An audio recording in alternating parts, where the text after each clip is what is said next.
Have you ever wondered why the deepest wounds often lead to the greatest healing? Could we inherit more than just physical traits from our ancestors? Do we also inherit their unfinished healing?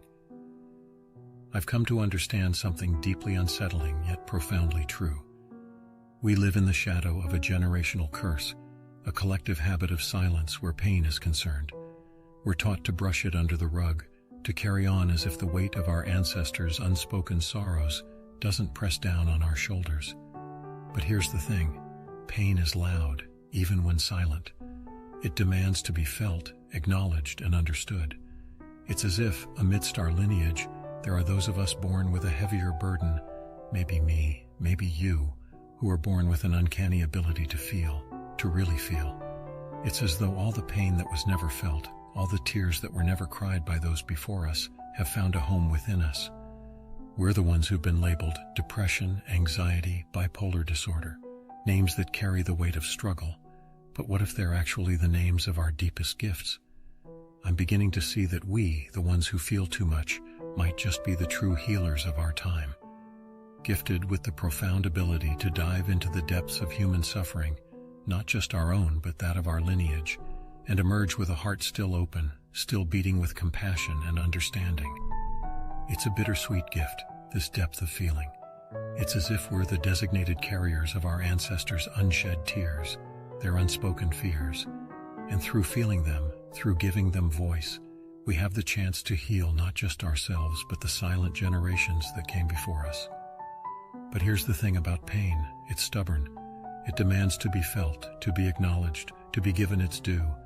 It's like a relentless tide washing over us, eroding the facades of normalcy we construct. And amidst this tide, there are those of us who seem destined to stand in the surge, feeling the full force of this accumulated pain. We're the ones society often labels with terms like depression, anxiety, bipolar disorder, and more. Yet these labels miss the mark. They fail to capture the essence of our gift, the profound capacity to feel deeply, to connect with the pain not just of our own making, but of generations past. This gift, this burden we carry, positions us as the true healers of our time. It's not a path chosen lightly, or one that comes without its scars. Yet in this deep feeling, in this courageous willingness to confront what others turn away from, lies our power. We are the modern-day alchemists, transforming the leaden weight of generational suffering into the gold of understanding and empathy.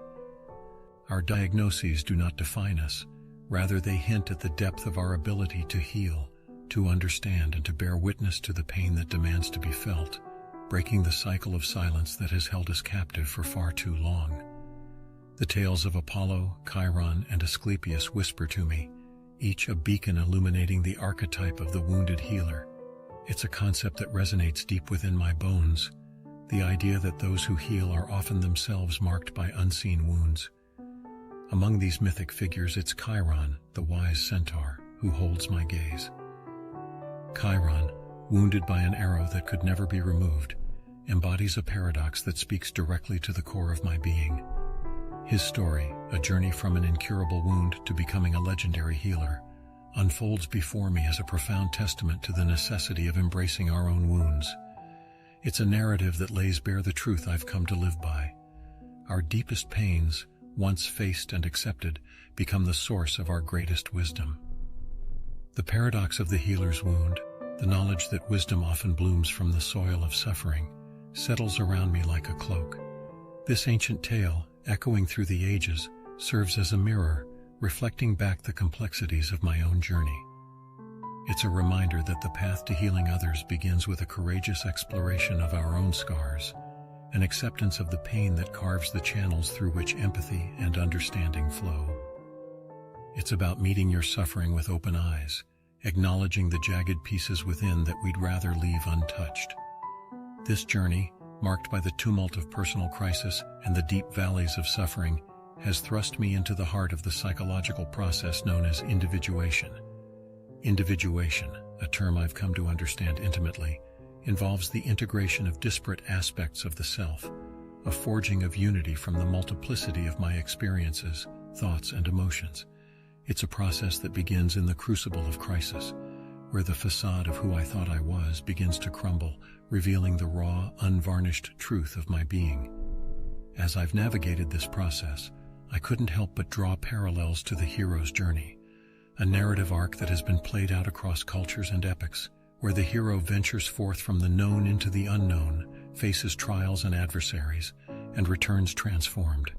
In confronting my inner darkness, the fears and wounds that I had long buried, I've lived my own version of this hero's journey.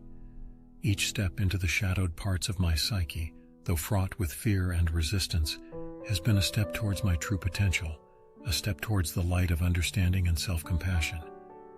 This confrontation with my inner darkness, I've come to realize, is not just an inevitable part of my journey, it's an essential one. The pain and suffering that I've faced, though at times seemingly insurmountable, have been the very experiences that have catalyzed my healing and growth.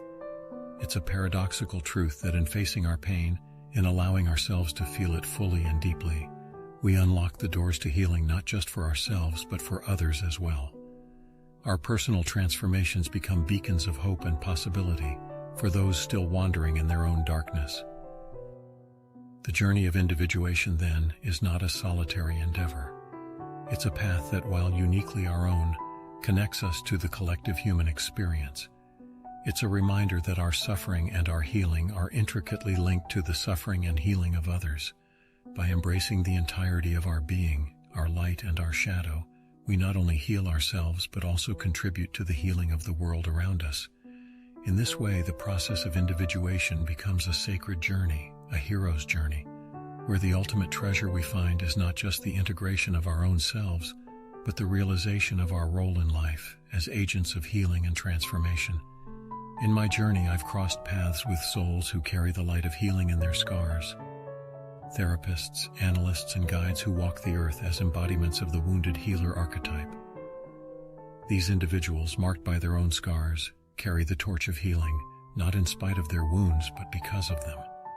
Their personal narratives, steeped in struggle and resilience, have unfolded before me as vivid testaments to the transformative power of embracing one's pain. Mental health challenges are not labeled such as depression and anxiety, but as signposts of a deeper, more profound sensitivity. This sensitivity, a keenly felt awareness of suffering, enables them to connect with others on a level that is both raw and real. It's as if their own experiences of pain have honed their empathy, sharpening it into a tool that can cut through the facades we all wear, reaching the tender humanity within. As I've borne witness to their tales of anguish and awakening, I've seen a pattern emerge, one where crisis serves as a crucible, transforming them into guides capable of leading others out of their own psychological labyrinths. Their battles, fought in the silent sanctuaries of their souls, have not weakened them. Instead, these struggles have ignited a luminescence within, a beacon for those wandering in the shadowy realms of their own psyche. This realization has led me to question and challenge the societal stigmas surrounding mental health. The labels we affix so readily to individuals facing psychological challenges often obscure the profound gifts these very challenges can bestow. The wounded healers among us, with their unparalleled depth of feeling and capacity for healing, stand as living proof that our deepest vulnerabilities can also be our most potent sources of strength. Their existence challenges us to look beyond the conventional understanding of healing, and to recognize that true healing often requires a journey into the very heart of our pain.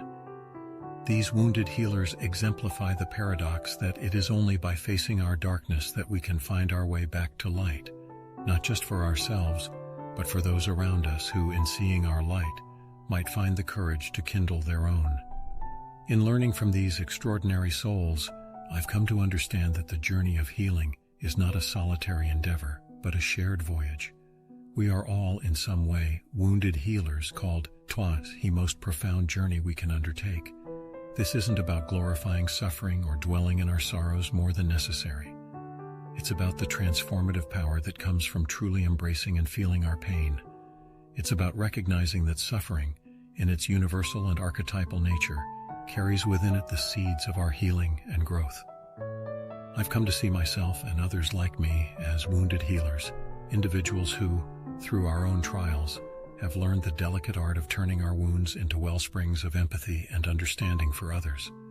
Our role, as I've understood it, is to break the generational cycles of avoidance.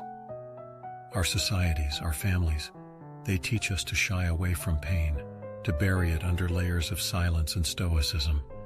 But the act of daring to feel deeply, to truly allow ourselves to experience the full spectrum of our emotions, is where healing begins. It's in this deep feeling that we find the courage to face the wounds that have been ignored, not just in ourselves but in generations past. This process of acknowledging and working through our pain is far from easy. It demands vulnerability, courage, and a willingness to confront uncomfortable truths about ourselves and our histories. Yet, it's in this very process that we find a deeper understanding of who we are. We discover the strength that lies in our fragility, the wisdom that comes from our wounds, and the profound connection to others that emerges from shared vulnerability. As wounded healers, our journey is not just about our own healing. It's about contributing to the healing of the world at large. By breaking the cycle of avoidance and daring to feel, we not only heal ourselves, but also pave the way for others to find their own path to healing. It's a ripple effect, where each act of courage, each step towards embracing our pain, sends out waves of healing that touch the lives of those around us. As I pause to reflect on the journey that has led me here to this moment of quiet contemplation, I find myself marveling at the intricate dance of light and shadow that defines the path of the wounded healer. It's a journey that demands courage, the courage to confront and feel our deepest pain, to walk through the fire of our suffering and emerge on the other side not unscathed, but transformed. This path, though fraught with challenges, is imbued with a profound sense of beauty and bravery. It's a testament to the resilience of the human spirit, a reminder that even in our darkest moments, there is the potential for healing and growth. The journey of the wounded healer is not just a personal odyssey, it's a crucial voyage towards the integration and healing of human life itself. It's about recognizing that our wounds, though personal, are also universal. They connect us to the collective heart of humanity, to the shared experience of pain and the longing for wholeness. As I've walked this path, I've come to see my wounds not as flaws to be hidden away, but as sources of strength, as gateways to deeper understanding and empathy. In embracing my own woundedness, I've discovered a melancholic wisdom, a knowledge born from the depths of suffering and the heights of healing. This wisdom whispers of hope, of the possibility that by facing our wounds openly and with compassion, we can not only heal ourselves, but also contribute to the healing of the world. It's a vision of a future where our collective woundedness is not a source of shame, but a wellspring of strength and connection. As I look forward, I do so with a sense of hopeful determination. The path of the wounded healer is not an easy one, but it is rich with potential for transformation.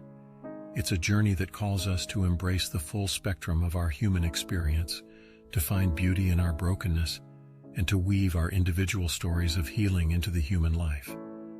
In doing so, we affirm the significance of our wounds, not as marks of defeat, but as badges of honor, as symbols of our capacity to overcome, to love, and to heal.